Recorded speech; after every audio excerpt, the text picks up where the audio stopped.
যত সংখ্যক ভোট পাবো ঠিক তত সংখ্যক বৃক্ষরোপণ করে আমি আমার গ্রামের বাড়িতে একটি বাগান করব। তার নাম দিয়েছি ডাকসু গার্ডেন। ঢাকা বিশ্ববিদ্যালয়ের গবেষণার অবস্থা একেবারেই নাজুক।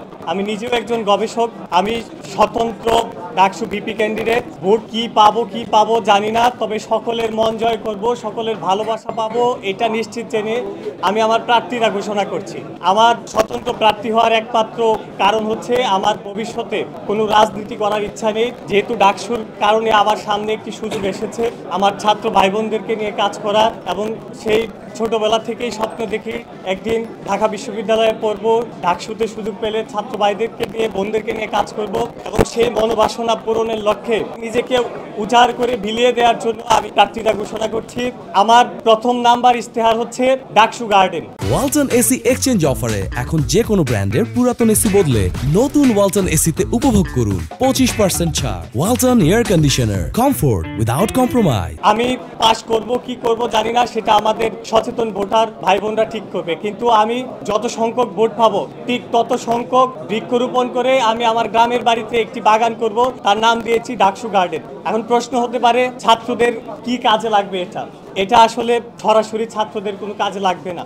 ডাকসু যে একটা সচেতন মহলের অঙ্গীকার, এটার একটা প্রকাশ ঘটবে এর মধ্য দিয়ে। আমরা যারা এখানে ডাকসু ভিপি ক্যান্ডিডেট বা অন্যান্য ক্যান্ডিডেট আছি, তারা শুধু ঢাকা বিশ্ববিদ্যালয়ের না, আমরা গোটা জাতির আমাদের উপর অর্পিত দায়িত্বের পাশাপাশি কিছু আরোপিত দায়িত্বও আছে। সেই আরোপিত দায়িত্বের অংশ হিসেবে এবং আমার সেই ভোটার স্বরূপ আমি ডাকসু গার্ডেনটি করতে চাই। এর বাইরে গিয়েও ঢাকা বিশ্ববিদ্যালয়ের গবেষণার অবস্থা একেবারেই নাজুক। আমি সমাজ কল্যাণ ও গবেষণা ইনস্টিটিউটের শিক্ষার্থী, আমি নিজেও একজন গবেষক। আমি জানি আমাদের কি অভাব অভিযোগ আছে। যে বিশ্ববিদ্যালয় প্রতিষ্ঠিত হয়েছিল জাতির মুক্তির লক্ষ্যে, গবেষণার মধ্য দিয়ে জাতিকে প্রত্যদর্শনের পলিসি মেকিং এর জন্য, সেই বিশ্ববিদ্যালয়ে আজ একটি আসলে বাজে কথা বলে প্রকাশ করার মতো অবস্থায় আমি নেই।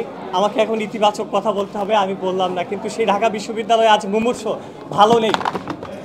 আমাদেরকে এখানে শুধু আমি ভিপি প্রার্থী বলে আমি একা কাজ করব সেই রকম নয়। যারা এখানে ভিপি ক্যান্ডিডেট আছেন, ভোটার আছেন এবং অ্যালামনাই আছেন, সকলকে সাথে নিয়ে এই মুমূর্ষ ঢাকা বিশ্ববিদ্যালয়কে বাঁচাতে হবে। সেই প্রাণের আকুতি নিয়ে আমি অন্তত এই মেসেজটি তো পৌঁছে দিতে পারলাম যে ঢাকা বিশ্ববিদ্যালয় আজ মুমূর্ষ তাকে বাঁচাতে হবে। আমি ভিপি হই বা না হই সেটা বড় কোনো কথা নয়।